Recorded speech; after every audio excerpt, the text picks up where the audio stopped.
వరంగల్ జిల్లా కలెక్టర్ గారి ఆదేశానుసారం సమాచార పౌర సంబంధాల శాఖ వారి ఆధ్వర్యంలో మన తెలంగాణ సాంస్కృతిక సారథి కళా బృందం ఈ రోజు మండలంలోని ప్రతి గ్రామాన తండన వాడన పల్లెన మరి ప్రజాపాలన ప్రగతి ప్రణాళిక 99 రోజుల పాటు జరగనున్నటువంటి యొక్క అనేకమైనటువంటి కార్యక్రమాల్లో ప్రజలందరూ కూడా భాగస్వాములై వాటిని మీరందరూ కూడా మరి తెలుసుకోవాల్సిందిగా మనవి చేస్తూ, అంతేకాకుండా మరి ఏప్రిల్ మాసం వచ్చేది మే మాసం కాబట్టి అనేకమైనటువంటి విపరీతమైనటువంటి ఎండ తీవ్రత ఉన్నది కాబట్టి దయచేసి ప్రజలందరూ కూడా అప్రమత్తంగా ఉండాలి.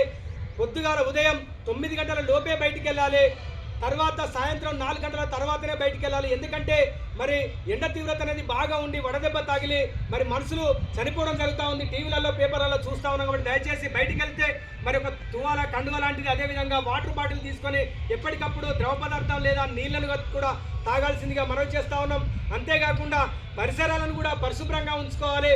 ఈ రోడ్డు మనది కాదు కదా అని చెప్పేసి ఇంట్లో ఉంచిన చెత్తను రోడ్డు మీద పోసినట్లయితే అక్కడ మళ్ళీ ఈగలు దోమలు గుడ్లు పెట్టి మనం తినే ఆహారం మీద కావచ్చు మనకు వచ్చి కుట్టినట్లయితే మలేరియా, చికెన్ గున్యా అనేకమైనటువంటి విపరీతమైనటువంటి రోగాల బారిన పడతా ఉన్నాం. దయచేసి పరిసరాలను కూడా పరిశుభ్రంగా ఉంచుకోవాలి. డంపింగ్ యార్డ్లోనే చెత్త వేయాల్సిందిగా మనవి చేస్తూ, అంతేకాకుండా మొన్నటికి మొన్న మనం టీవీలలో పేపర్లలో సోషల్ మీడియాలో చూసాం, మరి ఒక గిరిజన మహిళపై అనేక మంది మత్తు పదార్థాలు తీసుకొని గంజాయి, కొకైన్, డ్రగ్స్ లాంటివి తీసుకొని అత్యాచారం చేసి చంపివేయడం కూడా జరిగింది.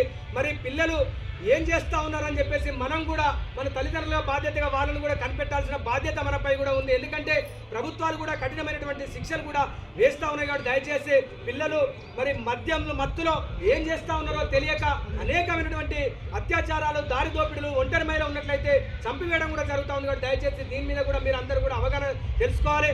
అంతేకాకుండా రోడ్డు భద్రత నియమాలు, పిల్లవాడు మనవాడే కదా అని చెప్పేసి ఆ పిల్లగానికి 18 కరెక్ట్ బండి నడపరాక ముందుకే మనం బండిచ్చినట్లయితే అనేకమైనటువంటి స్పీడ్ తోటి వచ్చే వాళ్ళకు గుద్దడం కావచ్చు.